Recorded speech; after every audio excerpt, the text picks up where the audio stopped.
SCP-1039, Object Class Euclid. SCP-1039 is a 30 cm tall, 13 cm wide doll, constructed mostly of a tightly woven textile fiber, with artwork on the torso resembling that of a crude human ribcage. The head of SCP-1039 is composed of hardened clay molded into a grotesque and misshapen human skull. The back of SCP-1039 is marked with a symbol of unclear cultural origin, which has yet to be translated. SCP-1039 displays the ability to instantaneously and remotely transport items within an estimated 40-meter radius from their initial locations into the interior of its own body. As SCP-1039 is mostly a hollow fabric sac, aside from the clay-molded headpiece, items are transported from their original location to within the empty internal torso area of the fabric body. SCP-1039 appears to only transport a single item at a time, and the incidents of said transportation are inconsistent and seemingly random. Staff who have had their personal belongings transferred to the inside of SCP-1039 report that the item disappears from their person and seems to instantly rematerialize within the body of SCP-1039. Any object forcibly placed into the interior of SCP-1039 will be transported to another random location within the 40-meter area of effect. How SCP-1039 remotely displaces the foreign objects has not yet been determined. SCP-1039 was not originally recovered with any objects inside of it. During review of surveillance footage, assigned staff began to notice regular bursts of visual static, after which the viewing personnel reported that SCP-1039 had relocated itself to another area of the cell. The static, along with the movements of SCP-1039, appear to occur at random intervals. Whether or not SCP-1039 is the direct cause of the wall-mounted camera's malfunctioning is undetermined. But despite the remote surveillance footage displaying SCP-1039's apparent teleportation abilities, when personnel enter the containment cell, SCP-1039 is always located in the center point of the chamber. The object does not demonstrate any shifts in location or characteristics of movement for as long as the individual remains within the confines of the cell. The head of SCP-1039 has been known to turn towards agents within the containment cell, independent of the body, as if staring at them. Many personnel have reported increasing discomfort and paranoia as the head of SCP-1039 continues to follow their movement across the chamber. All items extracted from within SCP-1039 seem to give off an odor similar to that of gasoline exhaust for several hours. The cause of this remains unknown. Experiment Log. Experiment 1039-1.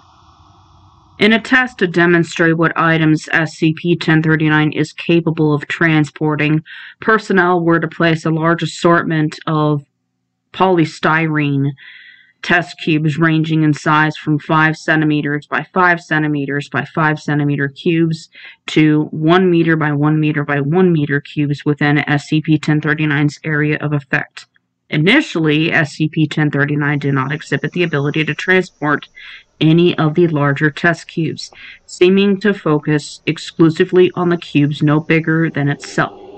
However, as SCP-1039 continued to transfer items into itself, the torso area of the object began to physically expand both vertically and horizontally to accommodate more items.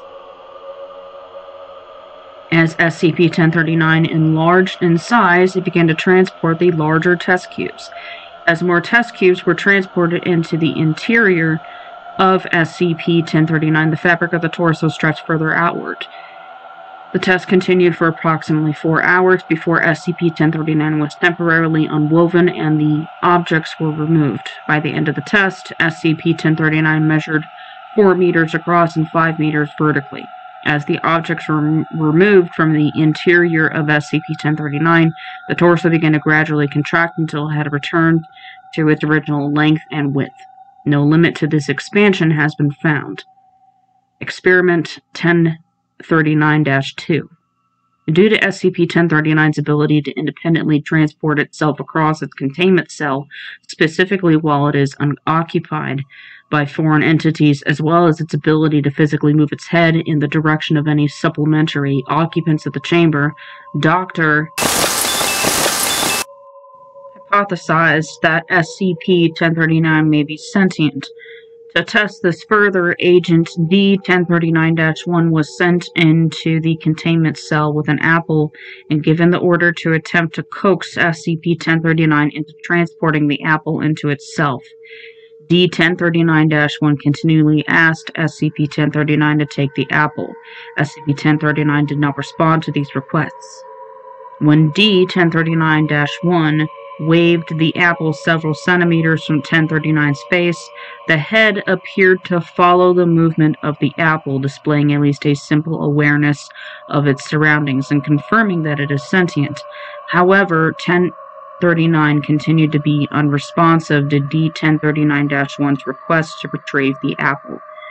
Approximately 17 minutes into the test, D-1039-1 explained, "The stupid motherfucker isn't taking the apple, assholes," before forcibly hurling the apple across the containment cell. As the apple collided with the wall on the opposite end of the chamber, SCP-1039's head turned 180 degrees towards where the apple made contact with the wall.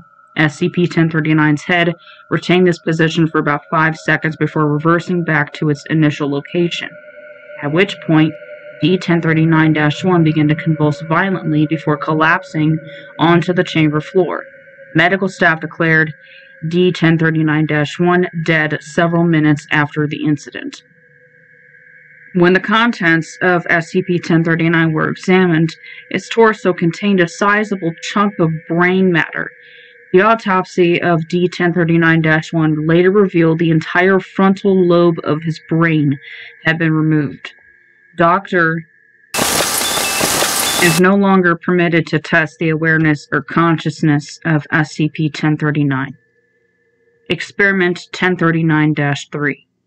In order to examine the ability of the fibers of SCP-1039's torso to seemingly stretch infinitely without demonstrating any signs of damage or tearing, a small strip of fabric measuring 4 centimeters in length and 5 centimeters in width was removed from SCP-1039. One end of the fabric strip was placed into a pair of stationary clamps at the beginning of 300 meter by 10 meter test chamber located 20 meters from SCP-1039's area of effect. The other end of the fabric was placed within the clamps of a motorized remote control rover designated R-1039-1. R-1039-1 was to be driven down the 300-meter length of the test chamber. At 10-meter intervals, R-1039-1 was to be stopped and personnel were to observe and report any changes, signs of tearing or damage in the stretched fabric until the full 300-meter length of the chamber had been crossed by the rover. 10 meters. No changes observed. 20 meters. No changes observed. 30 meters. No changes observed. 40 meters. No changes observed. 50 meters. Width of fabric thinned by 0.1 centimeters. 60 meters. No changes observed. 70, 80, and 90. No changes observed. 100 meters. Width of fabric thinned by 0.1 centimeters. 110 meters. No changes observed. 120 meters. R-1039-1 spontaneously shuts down. Clamps were released and the fabric sample rapidly contracted back to its initial length and width. Further examination of the interior of R-1039-1 revealed several internal components were missing. These components were later found within SCP-1039 severely damaged and inoperable. The test was not able to be completed and no applicable data was extracted. Further examination of SCP-1039 after the test revealed the area on SCP-1039 from which the strip of fabric was removed to be completely repaired. How SCP-1039 had managed to transport objects outside of the 40-meter radius of its cell remains unknown. Addendum. Since thorough experimentation was initiated on SCP-1039, the object seems to demonstrate more aggressive behavior than before. Several Class Ds have had eyes, tongues, and teeth removed by SCP-1039 since testing on the object began. Additionally, SCP-1039 appears to transport items both in and several meters outside of its area of effect at a much faster rate than before. No more testing is to be performed on SCP-1039, and no personnel are permitted within 40 meters of the object until further notice. Note: SCP-1039 has begun transporting the surveillance camera within its containment cell into itself. A more secure method of remote surveillance is requested. Dr. Note: the symbol on the back of SCP-1039 has been identified. It appears to originate from... The symbol itself has been translated to mean gluttony or corpulence. Dr. Special Containment Procedures. SCP-1039 is to be kept within a sealed 10 meter by 10 meter containment cell at all times. No unauthorized personnel are permitted to enter the containment cell unless specifically instructed by a security clearance level 4 or higher site supervisor. The interior of the cell is to be kept under constant remote surveillance through the designated wall-mounted security camera, the footage of which is to be periodically reviewed by assigned staff. All abnormalities and changes in behavior discovered during review of the surveillance footage are to be recorded and reported to researchers assigned to the object. Any personnel entering within a 40-meter exterior radius of the containment cell are to have all items on their person removed and accounted for before being temporarily deposited within a locked and secured container outside the perimeter of SCP-1039's area of effect unless they are instructed to retain possession of said items by a site supervisor prior to entering the area.